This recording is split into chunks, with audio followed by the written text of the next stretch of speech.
71ാമത് ദേശീയ ചലച്ചിത്ര പുരസ്കാര പ്രഖ്യാപനം അല്പസമയത്തിനകം 2023 പുരസ്കാരങ്ങളാണ് പ്രഖ്യാപിക്കുക. മികച്ച അഭിനേതാക്കളായി വിക്രാന്ത് മാസിയും റാണി മുഖർജിയുമാണ് സാധ്യതാ പട്ടികയിൽ മുന്നിലുള്ളത്. വിവരങ്ങൾ നൽകാൻ തൗഫീഖ് അസ്ലം ചേരുന്നുണ്ട്. തൗഫീഖ്, എപ്പോഴാണ് ഈ കാര്യത്തിൽ ഔദ്യോഗികമായിട്ടുള്ള ഒരു പ്രഖ്യാപനം വരിക?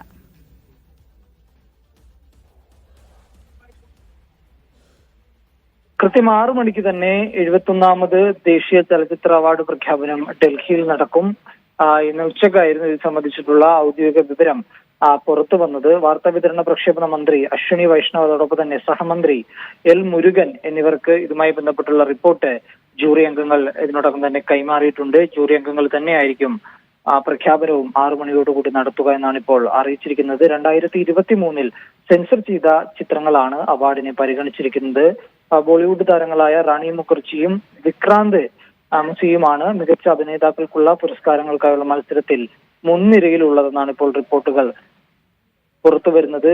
മിസസ് ചാറ്റർജി വേഴ്സസ് നോർവായാണ് റാണി മുഖർജി അഭിനയിച്ച ആ ചിത്രം. 12 അറ്റുൽ മിത് ഫെയിലിലെ പ്രകടനമാണ് വിക്രാന്ത് മാസി അവാർഡിനായിട്ടുള്ള മത്സരത്തിൽ മുൻനിരയിൽ എത്തിച്ചു എന്നാണ് ഇപ്പോൾ വിവരങ്ങൾ ലഭിക്കുന്നത്. മലയാളത്തിൽ നിന്നുള്ള ചില ചിത്രങ്ങൾ കൂടി ജൂറിയുടെ പരിഗണനയിൽ എത്തിയിരുന്നു. എന്നാൽ അവസാന റൗണ്ടിൽ ഏതൊക്കെ ചിത്രങ്ങൾ ഉണ്ട് എന്നതിനെ കുറിച്ചുള്ള വിവരം ഇതുവരെയും പുറത്തു വന്നിട്ടില്ല. 6 മണിയോടുകൂടി ഇതിന്റെ പ്രഖ്യാപനം ഉണ്ടാവും. ശരി, എന്റർടൈൻമെന്റ് ഡെസ്കിൽ നിന്ന് വിവരങ്ങൾ നൽകാനായി ചന്ദ്ര സ്വസ്തി കൂടെ ചേരുന്നുണ്ട്. ചന്ദ്ര, കഴിഞ്ഞ തവണ ആട്ടം എന്ന ചിത്രം മികച്ച ഫീച്ചർ ചിത്രത്തിന് ഉള്ള അവാർഡിന് പരിഗണിച്ചിരുന്നു, അവാർഡ് ലഭ്യമായിരുന്നു. അത്തരത്തിൽ ഇത്തവണ മലയാളത്തിന് എന്തെങ്കിലും പ്രതീക്ഷയുണ്ടോ?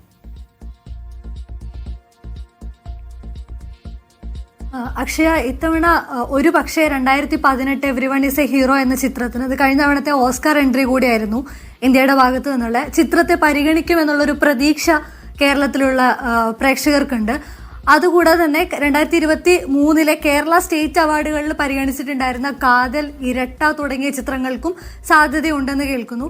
അതുപോലെ തന്നെ ദക്ഷിണേന്ത്യയിൽ നിന്നുള്ള മികച്ച നടി കൂടെ ഈ ലിസ്റ്റിൽ ഉണ്ടാകും, അവാർഡിന് പരിഗണിക്കപ്പെടും എന്ന് ദേശീയ മാധ്യമങ്ങൾ റിപ്പോർട്ട് ചെയ്തിരുന്നു.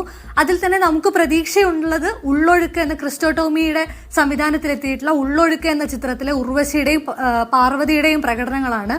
രണ്ടും മികച്ചതാണെന്നുള്ള അഭിപ്രായം ദേശീയ തലത്തിൽ തന്നെ ഉണ്ടായിരുന്നു. ചിത്രത്തിനും വേണ്ട തരത്തിലുള്ള പരിഗണന നാഷണൽ അവാർഡിൽ ഉണ്ടാകുമെന്നുള്ളതാണ് പ്രതീക്ഷ. അതുപോലെ തന്നെ ഇരട്ട എന്ന ചിത്രത്തിനും കാതൽ എന്ന ചിത്രത്തിനും ഇത്തരത്തിൽ അവാർഡ് ഉണ്ടാവാനുള്ള സാധ്യത പറയപ്പെടുന്നുണ്ട്.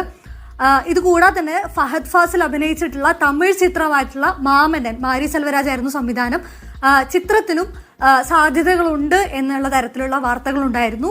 വെട്രിമാരന്റെ സംവിധാനത്തിലുള്ള വിടുതലൈ എന്ന ചിത്രത്തിനും മണിരത്നത്തിന്റെ സംവിധാനത്തിൽ ഒരുങ്ങിയിട്ടുള്ള പൊന്നിയൻ സെൽവൻ 2ാം ഭാഗം എന്ന ചിത്രത്തിനും ഇത്തരത്തിലുള്ള സാധ്യതകൾ സൗത്ത് ഇന്ത്യയിൽ നിന്നും പറയപ്പെടുന്നുണ്ട്.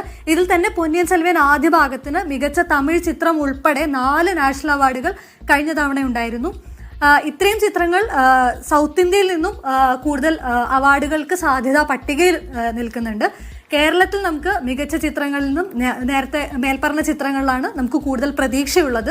അതിൽ തന്നെ മികച്ച നടി എന്ന കാറ്റഗറിക്ക് സൗത്ത് ഇന്ത്യയിൽ നിന്നും ഒരു അവാർഡ് ഉണ്ടാകും എന്നുള്ള ദേശീയ മാധ്യമങ്ങളുടെ റിപ്പോർട്ടിന്റെ അടിസ്ഥാനത്തിൽ ഒരു പക്ഷേ അത് കേരളത്തിലേക്ക് എത്തും എന്നുള്ള പ്രതീക്ഷ കൂടെ നമുക്കുണ്ടാവുന്നു. ചന്ദ്ര, നേരത്തെ സൂചിപ്പിച്ചതുപോലെ തന്നെ സൗത്ത് ഇന്ത്യയിൽ നിന്നുള്ള ഒരു നടിക്ക് മികച്ച നടിക്കുള്ള പുരസ്കാരം കിട്ടാനുള്ള സാധ്യതയുണ്ടോ എന്നുള്ള റിപ്പോർട്ടുകൾ ചന്ദ്ര സൂചിപ്പിക്കുകയുണ്ടായി. അത്തരത്തിൽ കഴിഞ്ഞ സ്റ്റേറ്റ് അവാർഡ് നോക്കുകയാണെന്നുണ്ടെങ്കിൽ നമുക്കറിയാം, ഉള്ളൊഴുക്ക് എന്ന് പറയുന്ന ചിത്രത്തിലെ പ്രകടനത്തിന് പാർവതി തിരുവോത്തും അതുപോലെ തന്നെ ഉർവശിയും തമ്മിലുള്ള ഒരു ഗംഭീര മത്സരമായിരുന്നു ഉണ്ടായിരുന്നത്. അങ്ങനെയാണെന്നുണ്ടെങ്കിൽ ഇത്തവണ ഇത്തരത്തിൽ നാഷണൽ അവാർഡിന് പരിഗണിക്കുമ്പോൾ ആർക്കാണ് കൂടുതൽ സാധ്യതയുള്ളത്? രണ്ടുപേരുടെയും പെർഫോമൻസ് ഒരുപാട് തന്നെ കൺസിഡർ ചെയ്യപ്പെട്ടിരുന്നു. കേരള സംസ്ഥാന അവാർഡിൽ തന്നെ ഇരുവരുടെയും പെർഫോമൻസിന് പുറമെ തടവ് എന്ന ചിത്രത്തിലെ അഭിനയത്തിനും അവാർഡ് ലഭിച്ചിട്ടുണ്ടായിരുന്നു. അതുകൊണ്ട് തന്നെ ഇതിൽ ആർക്ക് അവാർഡ് കിട്ടും എന്നുള്ളതോ സൗത്ത് ഇന്ത്യയിലേക്ക് ഇനി അവാർഡ് ഉണ്ടോ ഇല്ലയോ എന്നുള്ളതിൽ പോലും തീർച്ചയില്ല. എന്തായാലും ഇന്ന് വൈകിട്ട് 4 മണിയോടുകൂടെ തന്നെ റിപ്പോർട്ട് സമർപ്പിക്കപ്പെട്ടിട്ടുണ്ട്. എന്താണ് റിപ്പോർട്ട് ഒരുക്കുന്നത്, എന്താണ് നമുക്കുള്ള സമ്മാനം എന്നുള്ളത് 6 മണി വരെ കാത്തിരുന്ന് തന്നെ അറിയേണ്ടിയിരിക്കുന്നു. ചന്ദ്ര, ഈ സിനിമകൾ പരിഗണിക്കുന്ന സമയത്ത് ബോളിവുഡിൽ നിന്നുള്ള 12th ഫെയിൽ, അതുപോലെ തന്നെ മിസസ് ചാറ്റർജി വേഴ്സസ് നോർവേ, ഈ രണ്ട് ചിത്രങ്ങളും ബേസ്ഡ് ഓൺ ട്രൂ സ്റ്റോറീസ് ആണ്. അതായത് യഥാർത്ഥ സംഭവങ്ങൾ അടിസ്ഥാനമാക്കിയിട്ടുള്ള ചിത്രങ്ങളാണ്. കഴിഞ്ഞ തവണ അവാർഡ് കിട്ടിയിട്ടുള്ള കാന്താര, അതുപോലെ തന്നെ അതിലുള്ള മികച്ച നടൻ തുടങ്ങിയിട്ടുള്ള ഈ അവാർഡിനകത്ത് ഒരു വിമർശനം ഉന്നയിച്ചിട്ടുണ്ടായിരുന്നു. ഇത്തവണ അതിൽ നിന്ന് മാറിയിട്ടുള്ള രീതിയിലാണോ നമ്മൾ ഈ കാര്യത്തെ അവാർഡിനെ പരിഗണിക്കുന്നത്?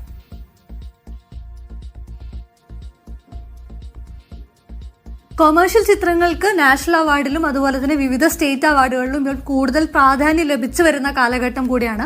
കാന്താരയും KGF അടക്കമുള്ള സൗത്ത് ഇന്ത്യയിൽ നിന്നുള്ള കൊമേഴ്ഷ്യലി ഹിറ്റായ സിനിമകൾക്ക് നാഷണൽ റെക്കഗ്നീഷൻ ഉണ്ടാകുന്നതിന് പുറമെ അതിന് നാഷണൽ അവാർഡ് വരെ ലഭിച്ചത് ഏറെ ഒരു വശത്ത് നോക്കിക്കഴിഞ്ഞാൽ അതിന്റെ കൊമേഴ്ഷ്യൽ ചിത്രങ്ങളോടുള്ള അംഗീകാരം കൂടിയാണ്. അതിനെ രണ്ട് തരത്തിലും കാണേണ്ടിയിരിക്കുന്നു. അതിൽ വിമർശനങ്ങൾ സമൂഹ മാധ്യമങ്ങളിലടക്കം ഇപ്പോഴും നിലനിൽക്കുന്നുണ്ട്.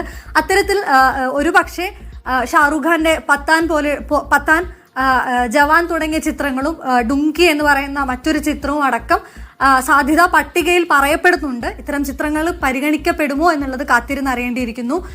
കേരള സ്റ്റോറി എന്ന് പറയുന്ന ചിത്രം കേരളത്തിലെ നേരത്തെ പറഞ്ഞതുപോലെ തന്നെ ബേസ്ഡ് ഓൺ ട്രൂ ഇവന്റ്സ് എന്ന് പറഞ്ഞ തലക്കെട്ടോടുകൂടെ വന്ന ചിത്രമായിരുന്നു. 2023 സെൻസറിങ് കഴിഞ്ഞ ചിത്രത്തിനും ഒരു പക്ഷേ നാഷണൽ അവാർഡിൽ പരിഗണന ഉണ്ടാകുമോ എന്നുള്ളത് കേരള സമൂഹം ഭീതിയോടെ കാത്തിരുന്ന് അറിയേണ്ട വിഷയം കൂടിയാണ്.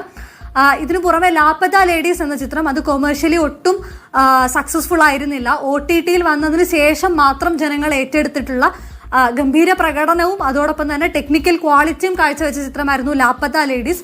ചിത്രത്തിനും ഒരുപക്ഷെ നാഷണൽ അവാർഡിൽ പരിഗണന ഉണ്ടാകും എന്നുള്ളതാണ് പ്രേക്ഷക പ്രതീക്ഷ. അങ്ങനെയാണ്. കൊമേഴ്ഷ്യൽ ചിത്രങ്ങൾ ഇതുവരെയും പുറത്തു വന്നിട്ടുള്ള ലിസ്റ്റിൽ വലിയ പ്രാധാന്യത്തോടുകൂടെ പറയപ്പെടുന്നില്ല.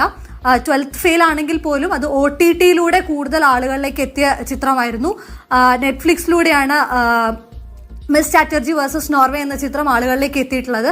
ഇത്തരത്തിൽ OTTയുടെ സാധ്യതകളെയൊക്കെ കൂടെ കൂടുതലായിട്ട് ആളുകളിലേക്ക് എത്തിക്കുന്ന തരത്തിലേക്ക് അവാർഡ് ലിസ്റ്റുകൾ, നിർദ്ദേശ ലിസ്റ്റുകൾ മാറിയിരിക്കുന്നു എന്നുള്ളതൊരു വ്യത്യസ്ത കാഴ്ച തന്നെയാണ്. 71ാമത് ദേശീയ ചലച്ചിത്ര പുരസ്കാര പ്രഖ്യാപനം അല്പസമയത്തിനകം ഉണ്ടാകും. മികച്ച അഭിനേതാക്കളായിട്ടുള്ള പട്ടികയിൽ വിക്രാന്ത് മാസിയും റാണി മുഖർജിയുമാണ് സാധ്യതാ പട്ടികയിൽ മുന്നിലുള്ളത്. വിവരങ്ങൾ നൽകിയത് ഡൽഹിയിൽ നിന്ന് തൗഫീഖ് അസ്ലമും ചന്ദ്ര സുസ്തയുമാണ്.